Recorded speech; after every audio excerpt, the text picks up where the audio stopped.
Welcome to 823 real estate ವೀಕ್ಷಕರ. ಬನ್ನಿ ಇವತ್ತು ನಮ್ಮ ಚನ್ನಪಟ್ಟಣದಲ್ಲಿರೋ 1 ಎಕರೆ ಮಾವಿನ ತೋಟ ನೋಡ್ಕೊಂಬರೋಣ.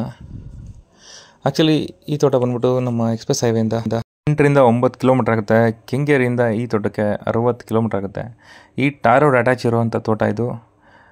ಆಲ್ಮೋಸ್ಟು ರೋಡ್ಗೆ ಒಂದು 80ರಿಂದ 90 ಅಡಿ ಬರುತ್ತೆ ರೋಡ್ ಫುಟೇಜು.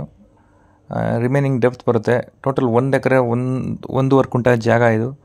ಇದರಲ್ಲಿ ಇನ್ನೊಂದು ಏನಪ್ಪ ಬೆನಿಫಿಟ್ ಅಂದರೆ 13 ಕುಂಟೆ ಖರಾಬ್ ಇದೆ, ಅದು ಹಿಂದೆಗಡೆ ಬರುತ್ತೆ, ಪ್ರಾಪರ್ಟಿ ಹಿಂದೆಗಡೆ. ಸೊ ಅದೊಂದು ಬೆನಿಫಿಟ್ ಇರುತ್ತೆ. ಆಲ್ಮೋಸ್ಟ್ 1.25 ಎಕರೆ ಮೇಲೆ ಇದೆ ಪ್ರಾಪರ್ಟಿ.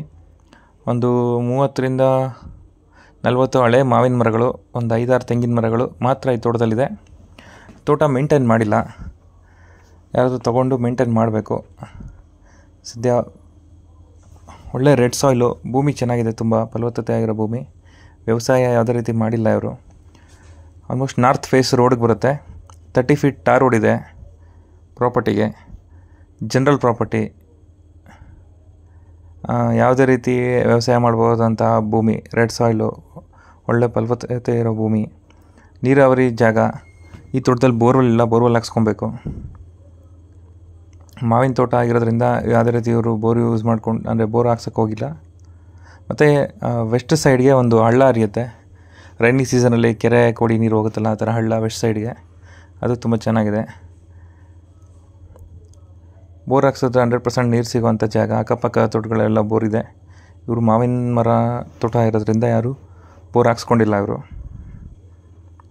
ಮತ್ತು ಹೈವೇಯಿಂದ ಒಂದು 3ರಿಂದ 3.5 ಕಿಲೋಮೀಟ್ರ್ ಆಗುತ್ತೆ. NH ಮೈಸೂರು ಹೈವೇ, ಬೆಂಗಳೂರು ಮೈಸೂರು ಹೈವೇಯಿಂದ 3ರಿಂದ 3.5 ಕಿಲೋಮೀಟ್ರ್ ಆಗುತ್ತೆ. ಎಕ್ಸಿಟಿಂದ ಒಂದು 8 ಕಿಲೋಮೀಟ್ರ್ ಆಗುತ್ತೆ. ವಿಲೇಜ್ಗೂ ಹತ್ರ ಇದೆ. ಒಂದು 300 to 500 ಮೀಟ್ರಿಂದ ವಿಲೇಜ್ ಹತ್ರ ಇದೆ. ಫಾರ್ಮ್ ಹೌಸ್ ಮಾಡ್ಕೊಳ್ಳೋರಿಗೆ ಸೂಟಬಲ್ ಜಾಗ. 13 ಕುಂಟೆ ಎಕ್ಸಸ್ ಜಾಗ ಸಿಗೋದ್ರಿಂದ ಅದೊಂದು ಬೆನಿಫಿಟ್ ಇದೆ. ಖರಾಬ್ ಬರುತ್ತೆ ಅದು. ಮತ್ತು ಆ ಖರಾಬ್ ಜಾಗ ಆದಮೇಲೆ ಹಿಂದೆಗಡೆ ಚಿಕ್ಕದಾಗಿ ಒಂದು ಲೇಕ್ ಬೇರೆ ಇದೆ ನೋಡಿ. ಇಲ್ಲಿವರೆಗೂ ತೋಟ ಬರುತ್ತೆ.